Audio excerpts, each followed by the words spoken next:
Today we're taking a look at transformations and similarity.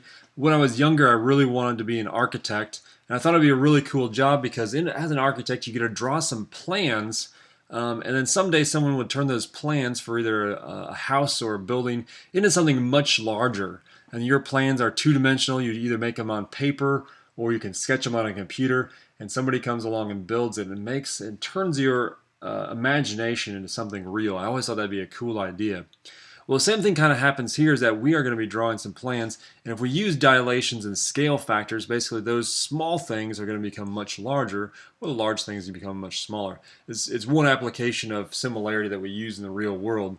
Remember that a dilation is some sort of transformation. It's not one that is going to be rigid. It's not going to be an isometry. It does preserve angle measures, but it results that the pre-image and the image are then just proportional. So basically that means that it's either going to get bigger or it's going to get smaller. So the idea here is that bigger or smaller, how much bigger, how much smaller, that's going to be the scale factor. Again, this is going to be a dilation. So down here it says that if we do have a dilation and this blue triangle somehow turns into this red triangle by some sort of dilation, say of scale factor 2, 4, 6, whatever the scale factor might be, then we can say that these two triangles are similar. We're going to take that idea and apply it to a lot of shapes and use a little bit of algebra in order to try to derive some angle lengths and measurements as we move along. Let's take a look at these first examples. It says, describe the dilation that moves figure A onto figure B. What I think is important is that we focus on the idea that it goes from figure A to figure B. So that means that if A is small and B is big, that means that our scale factor is going to have to be more than 1. If we start off and A is big and B is small, then our scale factor is going to have to be less than 1. So let's take a look at this. Sometimes the hardest thing is to just identify what shape we're talking about. And A is kind of a weird pentagonal shape. This entire thing is A, and then it's enlarged to be this entire pentagonal shape B. Well, where's the center of our dilation? Well, that's at P. So I wrote the answer out earlier. It says that it's a dilation with center P. So it's first you have to identify it is a dilation. Where's the center of your dilation? Its center is P. Let's talk about the scale factor. Your scale factor is always going to be where you end over where you start. Okay, where you end over where you start. So when we have this value of 17, but where we started was 10, we can basically take that ratio and make it work here. Again, then, if we had some other numbers, we could then go through and solve, like if this was x and they gave us some number here, we could then use this ratio, this scale factor, in order to either solve for x or something else. Okay. In part B, number 2, when we move from A to B, remember that we're going from big to small, so our scale factor will be much smaller.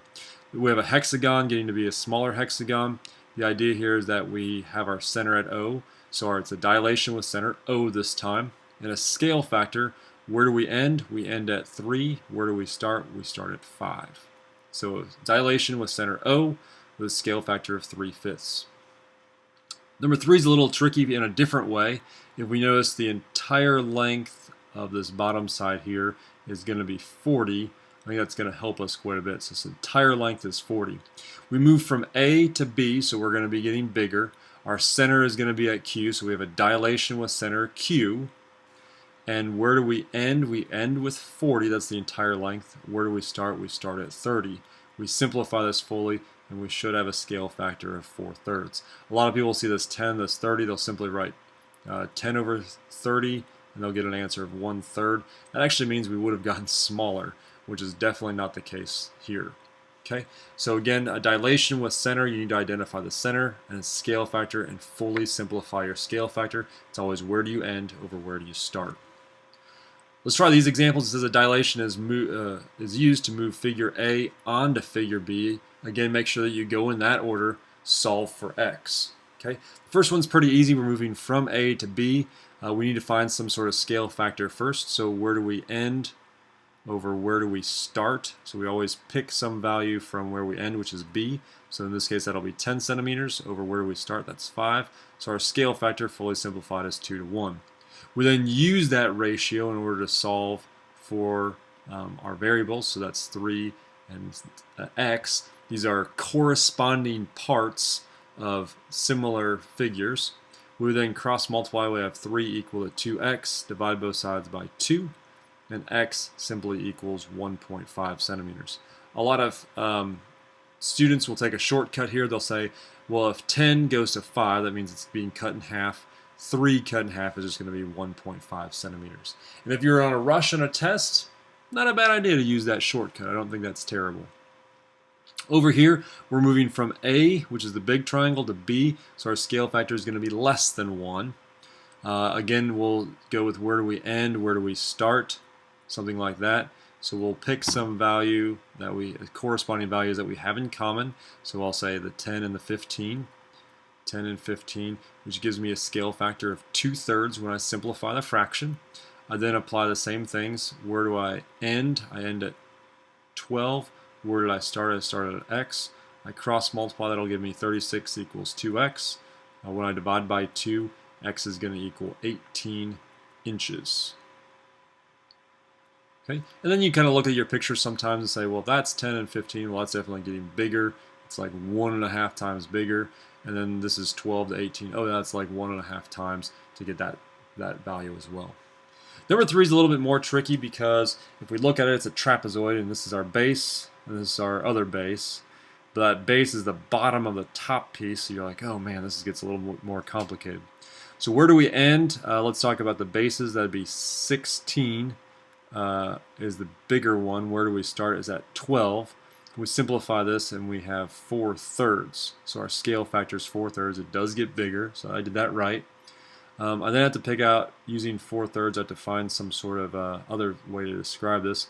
So I start at x and I get up to how big does x get? Well, this is the top of A.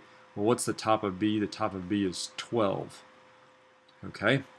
I'll cross multiply again. That's 36 equals 4x. Divide both sides by 4. And x equals 9 millimeters. I talked to several other students earlier, and what they were doing was they were saying, well, Mr. Minsky, this is really easy. All you do is you look from 16 to 12, and then you're subtracting 4. You just take 12 minus 4 more, and that would give you, your 8 millimeters, and that's the answer that they got. Well, what they didn't consider is that these are in ratio, but they don't say that this is necessarily the mid-segment. That's what they were thinking, is that, Mr. Minsky, that's a mid-segment. Well, it's not necessarily mid-segment because these two pieces are not necessarily equal, and these two pieces are not equal.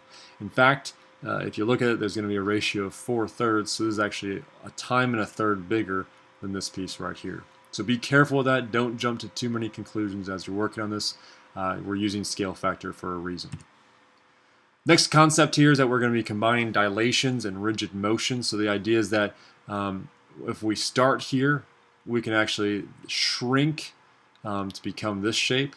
Then maybe we'll take this shape and we'll reflect it over some horizontal line. So there's going to be some sort of combination. So the idea is that the blue is going to be similar to the green, and the green is going to be congruent to the red. So how are the blue and the red related? Well, they're similar as well. So something that's similar to something that's congruent means that the first and the last are still just going to be similar. Okay, it's kind of a transitive property, kind of. I don't feel comfortable saying it's transitive property, but it's similar. It's a very closely related topic. Okay, two figures are similar. Describe the transformations that move figure A onto figure B. Again, make sure to check out the order. The order is going to matter. I wrote the answer again to number 4. If we start at A, remember A is pretty big, and then it seems like it gets much smaller, and then it reflects down. So you kind of have to watch to see what's going on with this. Notice also that the entire length of this line here that starts at P and goes over to here is going to be 24. And I think that's going to come in handy here in a little bit. So it's definitely a dilation. So we start at A, we dilate with center P, and it's going to be a scale factor of 1/2 because it was 24 and it turned into 12. So I basically take 12 divided by 24, and that simplifies down to 1/2.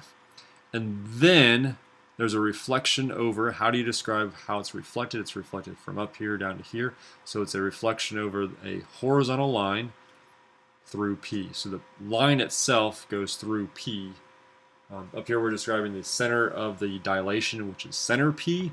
This is just a horizontal line that goes through P. That's the only way that we can really describe that, because there's not like another letter. If it was PQ, we just say over the horizontal line PQ or something like that. You know, we just write that. We wouldn't have to have all this business on here. We could just say, you know, over PQ, and we'd be fine. But since there was no way for us to really describe this, we have to go through and we have to end up using this concept of just that it's over a horizontal line P. Okay, if we look at number 5, what's happening is we start here at A, and we're going to do some sort of transformation up and then to the right, and that'll get us here to this dotted area. And then we're going to do some sort of dilation with center P. That center is right there to get P. And we'll have to look at the numbers pretty closely.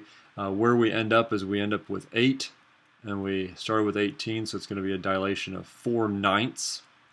And then it's going to be a reflection over the line, a vertical line through P. So if I review this, it's a translation first, translation up and to the right. Then it's a dilation with a center of P, with a scale factor, how am I going to abbreviate scale factor? SF, I guess, scale factor of 4/9. And then it's going to be a reflection over the horizontal line. I'm sorry, it's a vertical line. Wow, vertical line through P. That is a lot of writing. A translation up and to the right, a dilation with center P with a scale factor of 4/9. It's then a reflection over the vertical line through P. Let's try number 6 really fast. It starts again with A, which is this big regular pentagon. It then has a dilation, and then has a reflection through this line. Again, now it has PQ, so we can identify that a little bit easier. It's a dilation with center P of a scale factor. It ended with 16. It started with 20, so we can simplify that just down to 4/5. So it's a dilation through with the center of P with a scale factor of 4/5, and then it's a reflection in the line PQ. Figure B is the image of figure A. So again, image is what comes afterwards. So we start with A, we turn into B the same way, and there's going to be some transformation. Tell whether the transformation involves a dilation. Remember that dilations, the key to this is that they're going to preserve the angles, and that your side lengths are going to be some sort of proportion. Okay, so the angles stay the same, the angles are still congruent, and the sides are going to be proportional. So if we look at this, we start at A and we move to B, so that would probably give us a 5/4. I'm sorry, I did this completely backwards. Where you end over where you start, so it will be a 4/5 dilation. Notice that each of these side lengths are the same. These are the same. So our angles are going to be preserved because they're regular hexagons, and their sides are still going to be proportional. So that's going to be a yes, and we'll find the scale factor. It's going to be 4/5. Okay. The second one, if we look at this, we started at A, we moved to B. Notice from here the entire length of A is 20, the entire length of B is 30. So you think in your head, okay, we go from 30 to 20, so we're going to have a scale factor of 3/2. Then we want to just check to make sure all the angles are the same. Well, that angle is obviously the same. This angle looks the same as that one. This angle is the same. Okay, so the angles are preserved. Are the sides proportional? Well, proportion of 3/2 on the bottom. But if this is 30, I think this is still going to be 30. Is that also a proportion of 3/2? I don't think so. Okay, so though horizontally it may have had some sort of dilation, vertically it stayed the same. Okay, so it's not going to be a true dilation. Number 12, very simple. If we look at the angles, all the angles do match up, and it's simply going to be a dilation with a scale factor of 3/2. So pretty simple there. Just take a look at it really quickly.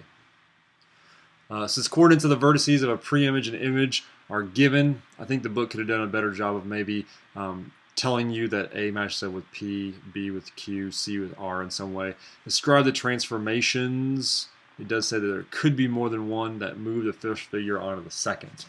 Well, if you just look at how these match up, I tried drawing some lines in here so you could tell what does match up. How does A compare to B? Well, if we look at the x-coordinates, well, -4 to -8, well, either is a slide of some kind, 4 or just doubles. 2 to 4, oh, that looks like it doubles. If we look at B, we're taking a guess, maybe a scale factor's 2. So scale factor of maybe like 2/1 is what we're thinking. So 2 turns into 4, 4 turns into 8. This sounds pretty good. -2 to 4, -4, and 5 into 10. I'd say this is it. It is a dilation, and the scale factor is going to be 2/1. Same thing can happen here from 0 to 0. Okay, we have no idea what's happening from 5, 5 to 2, 2. Ooh, it looks like it gets smaller. So maybe we're thinking a scale factor of 2/5. Let's test it. 10 to 4. Let's see, 4 over 10. Is that going to be the same as 2/5? Yeah, it is. It just is 2/5. And 0, 0. Yeah, I'd say there's a dilation of scale factor 2/5. Next, we take a look at these guys. This might be a little bit more complicated because we're dealing with 1, 2, 3, 4. We're dealing with some sort of maybe quadrilateral to a quadrilateral. -2, 4 to -8, 16. Quickly, I'm looking at this. It looks like it's multiplying by 4. Let's test that. 2, 4 to 8, 16. Still multiplying by 4. -2, 0, multiplying by 4, and this guy multiplying by 4. So we should have a scale factor of 4 to 1. Dilation scale factor 4 to 1. Use the triangles to the right to determine if statements below are true or false. A dilation can be used to move triangle ABC onto EFG. So again, we need to check, because we're saying this is a dilation, two things happen. Your angles must still be congruent, and your sides are then, sides has an E in it, your sides are proportional. Okay, so there's going to be some ratio that exists. So let's look at the angles really fast. It did say A, so we'll compare A and E. We'll compare B with F. We'll compare C with G. So A and E both have 1 angle arc. B and F both have 2. C and G both have 3. So that looks good. That part's totally right. Let's see if the sides are proportional. We'll say 6 over 4. Is that equal to 18 over 12? Is that equal to 15 over 10? I think each one of these does simplify down to just 3 halves. This is divisible by 2. This is divisible by 6. These are divisible by 5. Sweet. So it is. Sides are proportional. It has a scale factor of 3 halves. So that one checks out as well. That means, yes, that part's true. Okay. Second one, triangle ABC is similar to IHJ. Again, we probably want to check same kind of concept, that the angles are congruent. So we check out A has 1, I has 1. Okay. B has 2, H has 2. Awesome. C has 3, J has 3. We want to check the same thing going on with these side lengths. So AB is 6 over 4. We check that out with 18 over 12. And we'll check that out with 15 over 10. Hey, check that out. All those do simplify again to 3. Ooh, that's a 3. 3 halves. So again, we can say that is true. Next, we're looking at ABC is congruent to this. The difference between congruence and similarity is basically your angles need to be congruent, and your sides, your corresponding sides, also need to be congruent. So quickly, we check this out. We check the angles. The angles do check out between these two guys. We're comparing these two. The angles work out. Then we compare 6 to 4, and we can say, no way, they are not congruent. Okay, we have some crazy word problems, then we're kind of going to finish this off. It says the perimeter of an equilateral triangle is 12 inches. After a dilation, the perimeter of the image is 42 inches. What's the scale factor of the dilation? So in my head, I kind of create these two triangles. I'm like, okay, one equilateral triangle has a perimeter of 12 inches. Okay, that means that this has to be what? 4, 4, and 4. Okay, the second one has, like, once we move over here, this has a perimeter of 42. So 42 means that each one of these side lengths is going to be 14, 14, and 14. So if I'm thinking of some sort of scale factor, I'm just going to say what we end with compared to where we start, and that just simplifies down to a scale factor of 7/2. Similarly, you can work with almost the same problem with squares. It says the perimeter of this is 36, so I'm thinking, okay, well, I'm thinking in my head 9, 9, 9, and 9. It's just giving me some information, not a big deal. After the dilation, the scale factor of 5/18, what is the length of each side of the image? Oh boy. So now we're saying that there is a scale factor. This thing gets smaller, so that's why I go from big to small. They won't provide these. You have to kind of think of it this way. So if I take 9 times 5/18, well, that's going to be kind of tough. That's going to be 45/18, okay? Because you just multiply across on the bottom. Simplify our fractions. These are both divisible by 9, so you'd have 5/2 is going to be the length of each side. In other words, 2.5, 2.5, 2.5, and 2.5. So it says, what is the length of each of these sides? And we better include inches as well, just like that. And again, you're going to have to visualize these guys. Not a bad idea to draw a quick sketch. Some of you teachers really stress putting in sketches, some maybe not so much. Wade, I have a good friend named Wade. Wade uses function notation. X, Y, let's see, maps onto 0.25x and y to describe a dilation in the coordinate plane with its center, the origin, and the scale factor of this thing. Is he correct?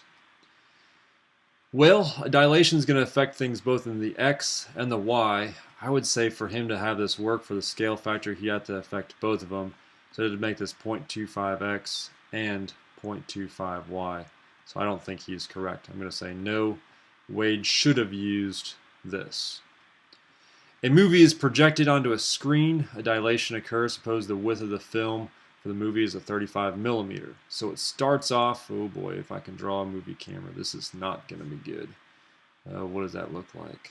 There's like a big reel here, then it kind of has like a little spout thingy here, and then it kind of goes up onto a screen. Something like this. So this is a disaster. Oh boy. Okay, so it spouts it off onto a screen. I don't know what that really looks like. Somebody squirting mustard all over the wall or something. I have no idea. So basically the idea that this starts off as 35mm. We're trying to figure out what the screen width could be. Oh, and it says in meters. And we're doing a scale factor of 300. So we take 35mm. We multiply that by 300. And what does that give us? That gives us 10,500 millimeters. It wants to know what that is in meters. So there's 1,000 millimeters in 1 meter. So I'm just going to say that's 10.5 meters. That's approximately 23 feet if you were curious. So you can have a movie screen. This is supposed to be the width of 23 feet wide. Approximately. It wanted it meters, so you'd say 10.5. These are about all the story problems that I have for you. There might have been a couple more that I had once upon a time. I think these are really good problems for us to take a look at. Good things for us to think about as we move along. Remember, sometimes you have to go through and you have to create your own diagrams. Sometimes it's true or false questions. Sometimes you really need to compare values like this. Always go, when we're comparing these, you're looking from figure A to figure B. Make sure you understand the difference between image and pre-image. Dilations, when you mention them, always have some sort of center as well as a scale factor. And there could be multiple transformations going on, such as reflections. Make sure to be able to describe the line of reflection to the best of your ability. Sometimes things can be quite lengthy. Sometimes I abbreviate them. Hopefully you understand what I mean. Sometimes you're using your scale factor. Sometimes it can be kind of tricky and look like something else we've done. Make sure that it actually is, or just, use the same method that we've had. It's not good to take a shortcut if it's not the right cut. Dilations, make sure to describe them in the best way you can. We're talking about dilations and similarity. If you have any questions, make sure to seek me out. Remember that if you're not part of the solution, you're part of the problem.